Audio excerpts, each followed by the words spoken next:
বন বিভাগৰ লোক আহি ইয়াত এটা কুকুৰা দি বাঘৰ কাৰণে মানে খাদ্য হিচাপে কুকুৰা এটা দিছিলে। যদিও বাঘটো নালাগে, এটা কুকুৰ ইয়াত পিঞ্জাত আবদ্ধ। কিন্তু পিঞ্জাটোৰ যিটো অৱস্থা, তাত মানে আচলতে বাঘটো নোসোমায়, কুকুৰে সোমাব পৰা সুবিধা আছে। ভগা চিগা এটা পিঞ্জা আনি ইয়াত মানে স্থাপন কৰিছে। এইটো পিঞ্জাত মানে বাঘটো বাদেই কালি কুকুৰেও ইয়াক কিজানি ভাঙি পেলালে নেকি। কাঠ যোৰা দি ইয়াক মানে হেৰি কৰা হৈছে, ইয়াক বনোৱা হৈছে। গতিকে এনেকুৱা ভেকুভানা কাম কৰিলেতো বাঘটো বাদেই কি পৰ্যায়লৈ যাবগৈ সেইটো সহজে অনুমে দেখিলে গম পোৱা যায়। পিছদিনাখনৰ দিনত আহি পেলাই পিঞ্জা পাতি থৈ গৈছে। পিঞ্জা পাতি বাঘটো নোসোমাই কুকুৰহে সোমাইছিলে। তাৰপিছত বন বিভাগৰ লোক আহি ইয়াত এটা কুকুৰা দি বাঘৰ কাৰণে মানে খাদ্য হিচাপে কুকুৰা এটা দিছিলে।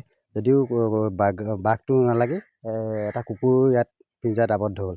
কিন্তু পিঞ্জাটোৰ যিটো অৱস্থা, তাত মানে আচলতে বাঘটো নোসোমায়, কুকুৰে সোমাব পৰা সুবিধা আছে যেন অনুভৱ হয়। কেলৈ বাঘৰ যিটো পিঞ্জা দেখিছে, এই চব ভগা চিগা এটা পিঞ্জা আনি ইয়াতে বন্দী কৰি থৈছে, ইয়াত মানে স্থাপন কৰিছে। আৰু বাঘটো এনেকুৱা ধৰণৰ হৈছে নহয়, সি য'তে ত'তে ঘূৰি ফুৰিছে, গোটেই অঞ্চলটোতো ঘূৰি ফুৰিছে। ইয়াত আতংকময় এটা পৰিৱেশ সৃষ্টি হৈছে। তাৰোপৰি গান্ধী পথৰ যিটো মানে পথ, এই পথত ষ্ট্ৰীট লাইটৰ অভাৱত সন্ধিয়া হোৱাৰ লগে লগে একদম আন্ধাৰ হৈ যায়, আৰু তাতে বাঘৰ আতংক, সেইকাৰণে ৰাইজ বহুত আতংকিত হৈ পৰিছে। গতিকে মানুহ মুকলিকৈ ওলাব নোৱাৰা অৱস্থা। মানুহ মুকলিকৈ ওলাব নোৱাৰে। আৰু এতিয়া সকলোৱেতো ইয়াত গধূলি সময়ত মানুহ অহা যোৱা হৈ থাকে। তেনেকুৱা এটা পৰিৱেশত যদি কেনেবাকৈ বাঘে আক্ৰমণ কৰে, তাৰ কোনো অনিশ্চয়তাত এটা মানুহে মানে বাস কৰিছে। এতিয়া আতংকময় পৰিৱেশ এটা হৈছে। সেইকাৰণে বন বিভাগ আৰু জিলা প্ৰশাসনক আমি আপোনালোকৰ মিডিয়াৰ থ্ৰুৱেদি আমি ক'ব বিচাৰিছোঁ যে অতি সোনকালে ইয়াৰ ব্যৱস্থা এটা কৰক। নহ'লে কিন্তু মানে দিন বাগৰৰ লগে লগে মানুহকো আক্ৰমণ কৰা এটা সম্পূৰ্ণ এটা চান্স আছে। এইটো পিঞ্জাত মানে বাঘটো বাদেই কালি কুকুৰেও ইয়াক কিজানি ভাঙি পেলালে নেকি, সেইটো তেনেকুৱা এটা অনুভৱ হৈছে। কাঠ যোৰা দি ইয়াক মানে হেৰি কৰা হৈছে, ইয়াক বনোৱা হৈছে। গতিকে এনেকুৱা ভেকুভানা কাম কৰিলেতো বাঘটো বাদেই কি পৰ্যায়লৈ যাবগৈ সেইটো সহজে অনুমে দেখিলে গম পোৱা যায়।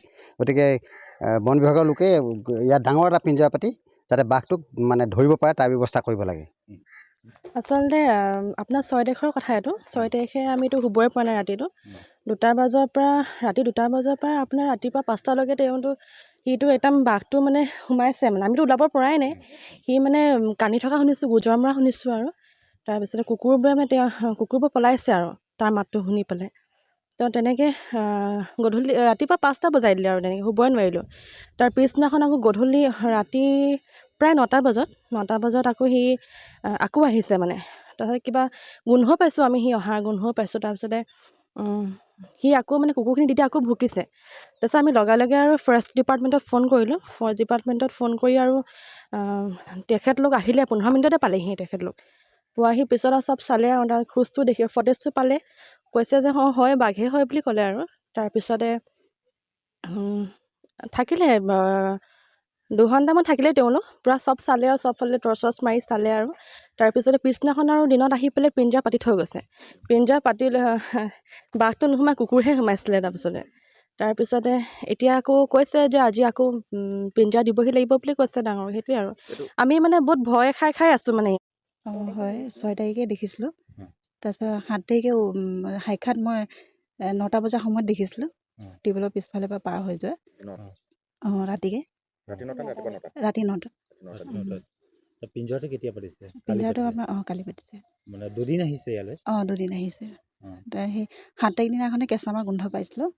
সেইদিনাখনে পাৰ হৈ থকা দেখিছোঁ আৰু 9টা বজাত ৰাতি।